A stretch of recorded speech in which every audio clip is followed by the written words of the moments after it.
Salut à tous, comment allez-vous? Moi ça va super, et aujourd'hui on va parler de Doctor Strange 2 et de Morbius. C'est parti. Morbius est un film qui sortira le 5 août 2020, dont une bande-annonce est sortie il y a une semaine qui en dit énormément. Mais d'abord, c'est qui Morbius? Le docteur Michael Morbius est un éminent scientifique qui est atteint d'une maladie rare du sang qui le tue. Et donc il va essayer de se soigner en élaborant un sérum à partir de fluide de chauve-souris. Et donc il va y arriver, il va se l'injecter, etc. Et il demande à son collègue de l'électrocuter pour qu'il puisse activer le sérum. Déjà c'est bizarre.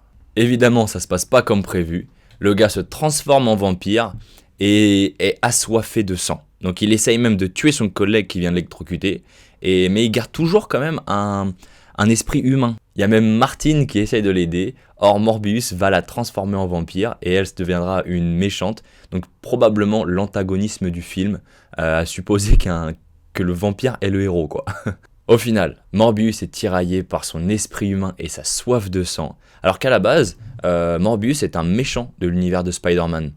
C'est Jared Leto qui est aux commandes du vampire. Jared, fais un peu mieux que Joker s'il te plaît. Mais le plus intéressant dans tout ça, c'est qu'il y a un énorme lien avec le MCU, donc Spider-Man Tom Holland et Venom le fabuleux Tom Hardy. Pour rappel, le MCU, donc c'est la saga Infinity Stones, donc je vais pas récapituler tout ce qui s'est passé déjà pour pas vous spoiler si vous l'avez pas encore vu. Si vous l'avez pas vu, foncez la voir, franchement elle est vraiment cool, elle est vraiment sympa. Ça se termine par Far From Home, pareil, j'épilogue pas. Si vous ne l'avez pas vu, foncez voir. Comment est-ce qu'on peut être sûr du lien entre Morbius et le MCU et Venom?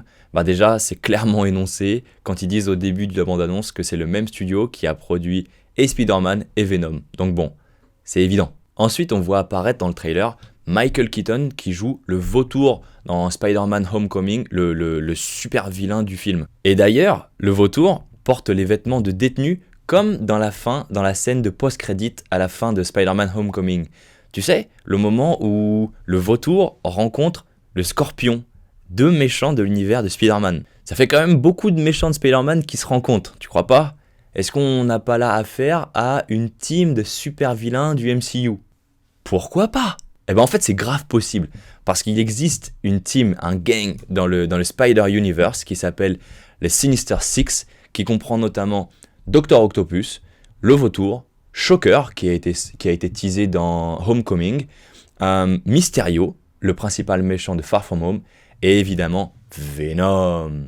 En fait, le MCU, c'est un peu comme une toile, et l'apparition du vautour avec les vêtements de détenu dans les trailers de Morbius en dit énormément sur les possibles liens entre tous les personnages qui existent. Au final, où est-ce que se positionne Morbius dans la timeline du MCU? Eh bien, si on suppose que les Sinister Six existent, on est forcément après Far From Home, puisque c'est dans Far From Home qu'on découvre Mysterio. Mais en fait, c'est sûr qu'on est après Far From Home, puisque dans une très brève image du trailer, en fait, on voit sur le mur écrit Murderer sur une affiche de Spider-Man. Murderer en anglais, ça veut dire meurtrier. Or, à la fin, dans la scène de post-crédit de Far From Home, Spider-Man, Tom Holland donc, est accusé de meurtre, d'avoir tué Mysterio à la fin du film. Donc c'est sûr qu'on est après Mysterio et que le lien existe entre les deux films. En conclusion, Morbius aura un énorme impact sur le MCU. Moi je pense que c'est plutôt un film avec un synopsis un petit peu moyen, qui vient plutôt présenter le personnage et faire des clins d'œil un peu à droite à gauche sur des personnages qu'on verra dans le futur, et qui va amener justement un ou même plusieurs films autour de tous les personnages du MCU, contre Spider-Man. En fait, Spider-Man, c'est celui qui reprend le flambeau d'Iron Man, un peu comme leader du MCU, leader des Avengers. Donc je pense que c'est le début de la nouvelle phase du MCU, ça va en jeter un max. Parlons maintenant de Doctor Strange 2, Madness into the Multiverse.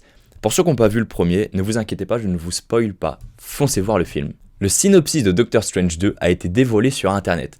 On peut même lire sur le site de production Weekly. Après les événements d'Avengers Endgame, le Doctor Strange poursuit ses recherches sur la pierre de temps. Un vieil ami devenu ennemi cherche à détruire tous les sorciers de la Terre et perturbe ses plans, ce qui pousse Strange à lancer un mal indicible. Ce qu'on sait, c'est que c'est sûr que ce sera encore sur la pierre du temps. Mais la pierre du temps, elle n'a pas été détruite après les événements d'Avengers Endgames? Ou alors elle a été ramenée? On sait pas trop. Tout ce qu'on sait, c'est sûr qu'on sera dans le multiverse, donc on aura accès à toutes les autres timelines, et en fait, peut-être que c'est le Doctor Strange qu'on connaît, mais c'est peut-être aussi le Doctor Strange d'un autre univers, quelqu'un qui vient d'ailleurs. On ne sait pas encore. Ensuite, un vieil ami devenu ennemi. On peut peut-être penser à la série sur Disney+, Loki. Donc est-ce que ce roublard va finalement changer de camp définitivement? On ne sait pas. On peut peut-être aussi supposer que ce sera Mordo, ce vieil ami de Doctor Strange, qui d'ailleurs dans les comics, le combat entre les deux a eu lieu à plusieurs reprises. Donc c'est totalement plausible de penser que ce sera Mordo, le grand méchant du film. On sait aussi que Marvel a une grosse volonté d'introduire de l'horreur dans le MCU. Ils vont peut-être introduire le méchant Nightmare, qui dans les comics est un des seigneurs de la peur et qui gère un peu la dimension des rêves.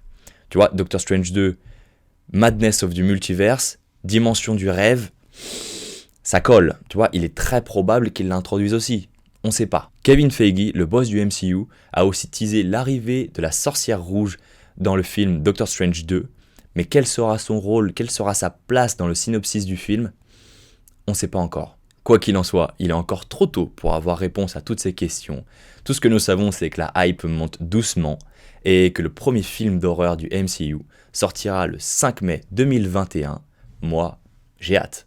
C'est fini pour aujourd'hui. Dans le prochain VCast, nous parlerons d'Astérix et Obélix, l'Empire du Milieu, réalisé par Guillaume Canet qui sortira en 2021. On parlera aussi peut-être de la Next Gen, notamment de GTA 6 qui fait monter la hype à mort en ce moment. Et il y a aussi quelques points intéressants que j'aimerais proposer sur la série The Mandalorian. Mais ça peut changer, on ne sait pas, on verra. Voilà. N'oublie pas de t'abonner si ce n'est pas déjà fait pour suivre les prochains VCast. Sur ce, je te dis à la prochaine, prends soin de toi, bye bye.